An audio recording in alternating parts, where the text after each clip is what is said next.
Ramalan Benix guys, bahwa apa? Sebentar lagi teman-teman akan melihat kejadian yang ada di Iran. Porak-poranda lah, demonstrasi di mana-mana, rakyat saling bunuh satu sama lain, rakyat nggak percaya negara, rakyat nggak percaya pemerintah, rakyat nggak percaya militer, saling bunuh lah mereka. Teman-teman akan jadi saksi, itu juga akan berlaku di Amerika Serikat. Akan makin banyak gesekan sesama penduduk sipil.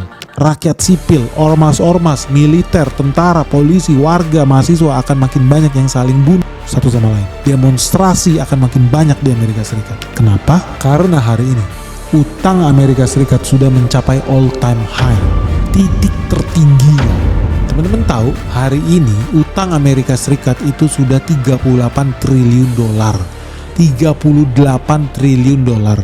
38 triliun dolar itu setara 640 ribu triliun rupiah, alias 640 kuadriliun guys. This is a lot of money guys. 640 kuadriliun itu artinya setara 640 bank BCA, bank swasta terbesar di Indonesia, bank BCA.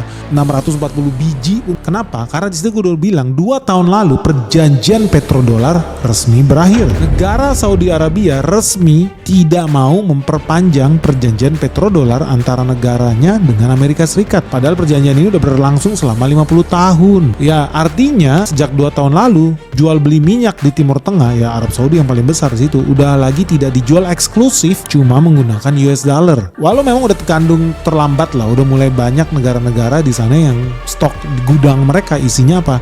US dollar. Ujung-ujungnya meskipun petrodolar berakhir, ya mereka kan udah terlanjur punya banyak stok dolar dong, karena hasil jual hasil bumi mereka minyak itu dong. Petrodolarnya itu dipakai buat apa? Ya ujung-ujungnya petrodolar juga udah berevolusi. Dulu memang nyawanya dolar itu ada di minyak bumi, komoditas yang paling banyak diperdagangkan ke seluruh dunia. Tapi sekarang karena mereka juga punya stok dolar dan mereka juga punya kebutuhan impor gandum, impor minyak sawit karena pengen makan gorengan, impor mobil mewah dari Rolls-Royce, dari Amerika Serikat, dari Italia. Ujung-ujungnya mereka bayar pakai apa? Ya negara-negara Arab bayarnya pakai dolar juga. Akibatnya dolar sejak saat itu berevolusi. Tadinya petrodolar, sekarang kita bisa bilang komoditi dolar. Jadi dolar udah menjadi benchmark untuk setiap komoditi yang lu perjualbelikan di dunia internasional. Jadi contohnya gampang, lu mau ngitung harga. Makanya teman-teman nggak usah heran, dalam 2 tahun terakhir udah mulai banyak nih negara-negara yang tidak lagi berdagang menggunakan dolar. Contoh Rusia, India, ya saat ini sudah aktif menggunakan yuan loh, mata uang Cina, kalau mereka bertransaksi satu sama lain. Keren banget teman-teman, bisa lihat lah di India West lah. India ketika belanja minyak Rusia aja udah nggak mau lagi bayarnya pakai dolar. Dia juga nggak bayar pakai rubel, tapi dia bayar pakai yuan karena stok yuan di India lagi tinggi. Jadi India pun bayar transaksi internasional mereka udah nggak pakai US dollar tapi pakai yuan. Pun akibatnya apa? Rusia jadi banyak dong stok yuannya. Akibatnya teman-teman, kalau zaman dulu 20 tahun lalu lu pergi ke Moskow, Rusia, mobil-mobil di sana banyak dari Eropa lah.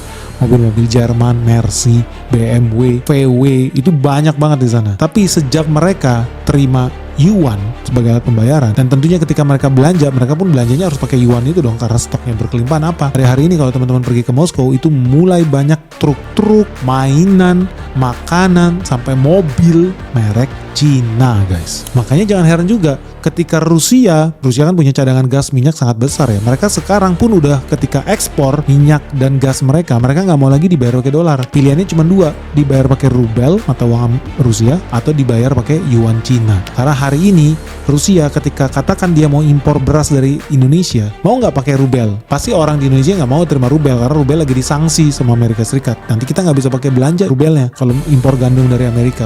Ujung-ujungnya apa? Kita bayar Rusia pakai yuan. Makanya teman-teman jangan kaget kalau dalam 5 tahun ke depan akan makin banyak produk-produk made in China di Rusia. Tadinya zaman dulu paling banyak mah made in Jerman sama Spanyol di Rusia. Tapi sebetulnya hal ini udah sejak lama loh diramalkan soal kejatuhan dolar. Karena teman-teman tahu nggak sih, Venezuela diserang itu mengerti geopolitik dan makroekonomi, lu udah bisa ambil kesimpulan bahwa sebetulnya serangan yang terjadi di Venezuela itu bukan perang minyak, bukan perang narkotika, tetapi perang mata uang.